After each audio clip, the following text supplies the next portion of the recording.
Hello, Gabriel here from Lupi Lucis Filippi, and I'm doing this as a first-of-a-kind video, a quick video review of a new sparring side sword I ordered from Fabri Armorum. I received it some days ago and it was made to my specifications based on another design I already got from Fabri Armorum and which I was using over a year. So let me introduce myself quickly because you don't know me.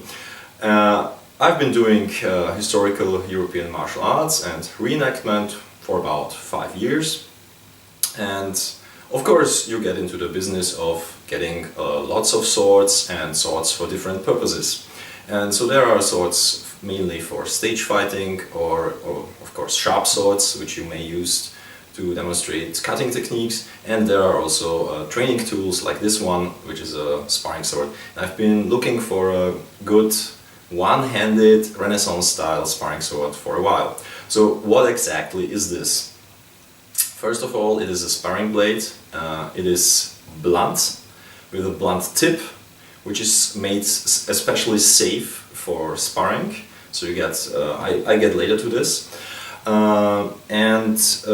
It is in the style of Joachim Meyer's rapier, what he calls the rapier, or of the Bolognese school of the side sword, which was a sword which was prevalent in the 16th up to the 17th century, and which was based essentially on the medieval arming sword, and was in a transitional period between this medieval arming sword and the rapier, which existed side by side with it. It was they didn't differentiate in the period much between rapiers or side swords. They all called them swords. So, but the main difference is this is more made for with a cutting blade, with a bit shorter blade, while the typical rapier, as you know, it has a far longer blade in this. But it has some features of it, which is like the elaborate hand protection, which is here on it. This was a sword which was used mainly in the, like I said, in the 16th and up to the 17th century. Yeah. So, what is specific about it? It is about 90. No, that's actually it's not 90. It's 89.5 centimeters long blade with a 14 centimeters long handle. This handles very well and very fine. It's well balanced. I didn't write down the point of balance, but I could show it to you. It's not much too near to the grip, to the hilt. It's about somewhere here, like you see. But it makes the sword still very maneuverable. It's still fast, you feel it, you can turn your hand quickly with it, you can get fast into different Huten stances. And yeah, it's lying very fine in the hand, it feels agile, it feels quick and fast. What is especially fine about it, it is made of sparring, so the blade is quite flexible. It bends in the first third part of the blade, and it's not too stiff, as you can see, but it has a fine, a bigger rigidity than the blade I had before. So what's the story behind this? This is already my second sword of this type from Fabri Armorum, and this is based on first one, which I have here. I can show it, and you may recognize that it looks quite the same, but it is not. So this is a sword I bought from them last year. I saw it, they had it at the market, and it was the first kind of a sword. It was the first type of this sword they had at the market. Usually they maybe you don't know them. Fabri Armorum is a Czech-made armorer, and they are quite well known in Europe for making swords for reenactors. So they have very sturdy blades. and they have different thicknesses of blades, and usually the most popular blades are more of the heavy kind, which can stand a lot of abuse, which is fine for reenactors. But now they are doing a bit more of the lighter blades made for fencing. So I handled this sword and I found it very fine. It is very light. I never weighed it, but it's certainly lighter than 1 kilogram, I think. And it has a blade which is about 88.5 centimeters long. So you already see this is 1 centimeter shorter than the other one, which is not much, of course. It has the same features. It has the blunt tip, and it has a very flexible blade, which is fine because it is safe for sparring.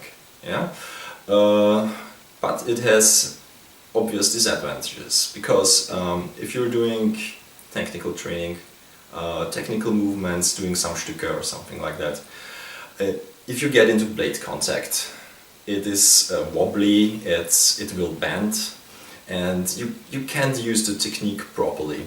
Another thing what happens is that if you use it a lot, and I used it a lot, it has trouble to keep the shape because the blade is so thin in the third half. So unfortunately I made a mistake to use this at the beginning for some sparring bouts against long swords, and nowadays I'm in Austria. Nowadays most people here in Austria are using more of the harder style longsword blades, which are made by Peter Regeni, and yeah, this is not so good against a sword as light as this. And it has a handguard, but as you can see, the handguard got damaged in all of this sparring. So this is bent, of course, and one of the parrying rings is even broken. So it is not impossible to fix this for a smith or an armorer, and I will certainly do some service on this. But yes, it's not what you would expect from a Fabri Armorum sword, because their swords tend to be very tough. But as you can see in the construction, the parrying rings are already quite light. So if you have this type of sword from them, I can't recommend to use it for fighting against tougher blades or even long swords, because there's of course a lot of power behind blunt, heavier longsword. But it is quite fine for dueling against similar blades or the same type of blade. It is quite a very nice sword to have.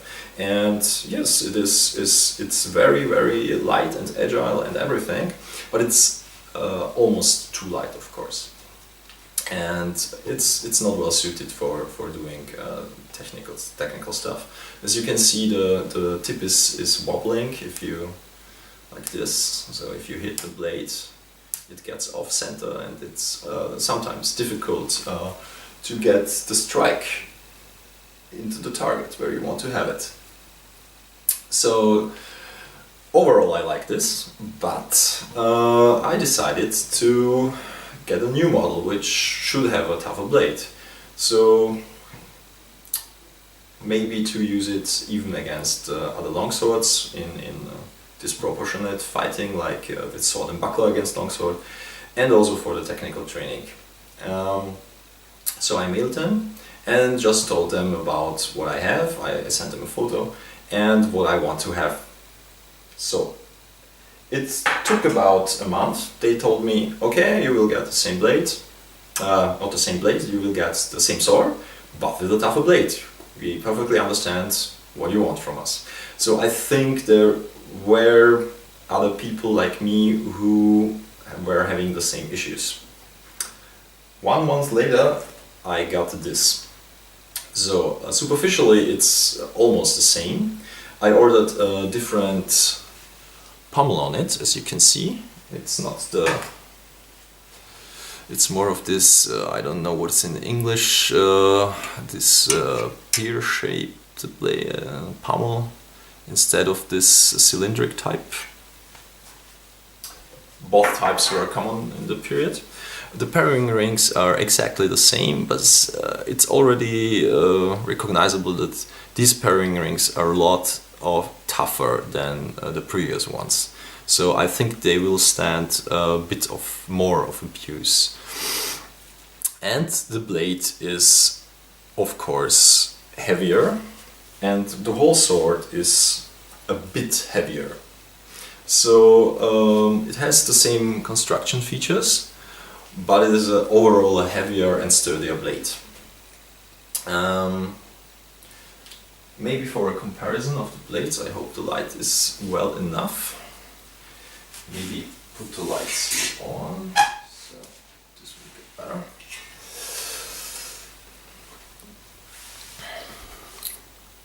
So the new one has a fuller, which goes much more far down the blade than this one.